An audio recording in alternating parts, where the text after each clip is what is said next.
केशवा मुरारी पांडुरंगा वाई दीन बंधू सत्सुखी निवास आहे दीन बंधू.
देशभरात रामनवमीचा उत्सव मोठ्या उत्साही वातावरणात साजरा होतोय.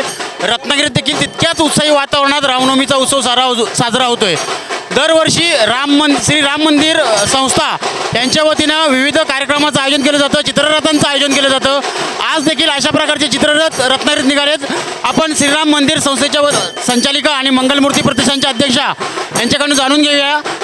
मॅडम, आज मोठ्या प्रमाणात उत्साह आहे, चित्ररथ निघालेत, काय सांगाल? आजपासून आमचा जो उत्सव सुरू झालेला आहे, गुढीपाडव्यापासून आमचा उत्सव सुरू होतोय, तो रामनवमीला त्याची समाप्ती होते. आणि आज जी आमची मिरवणूक निघालेली आहे उत्सवाची, अतिशय बहारदार अशी मिरवणूक आहे. ढोल पथक, मेऱ्यावरचे सडामिऱ्या ढोल पथक पहिला त्यांचा मान असतो. त्यानंतर वेगवेगळे चित्ररथ आहेत, विठोबा आहे, जिवंत असा विठोबा तिथे उभा आहे. त्यानंतर रामाचा सीन एक असेल. त्यानंतर शिवरुद्रा म्हणून आमचं वाद्य आहे आणि त्यांचे सहकारी ते करत आहेत. आणि हा मेसेज आम्ही समाजाला देतोय की एकजूट ही वज्रमुठासारखी आहे. श्रीरामाचा जय जयकार करत आज हे सगळे चित्ररथ निघालेत. आपण दरवर्षी हा चित्ररथ करता, काय सांगाल? राम मंदिर देवस्थान हे रत्नागिरी जिल्ह्यातील अत्यंत जागरूक असं देवस्थान आहे. श्रीरामापुढे केलेले नवस सगळ्यांना पावन होतात असं सर्व भाविकांचं म्हणणं आहे. यामुळे श्री राम मंदिरामध्ये रामनवमीला भाविक जिव्हाळ्याने येऊन अगदी भक्तिभावाने येऊन आपापले साकडं प्रभू रामचंद्रापुढे देत असतात आणि प्रभू रामचंद्र या सगळ्यांची साकडं मान्य करून त्यांना सुखी ठेवत असतो. अशा प्रकारे हा राम मंदिरचा हा मिरवणूक 2011 पासून जोरदारपणे निघत असते.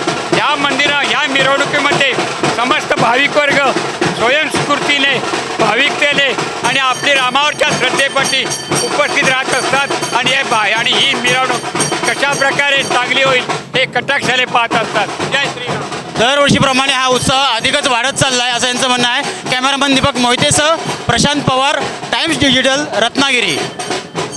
टाइम्स डिजिटलला लाईक करा, सबस्क्राईब करा, शेअर करा आणि बेल आयकॉन दाबायला विसरू नका. पाहत रहा टाइम्स डिजिटल.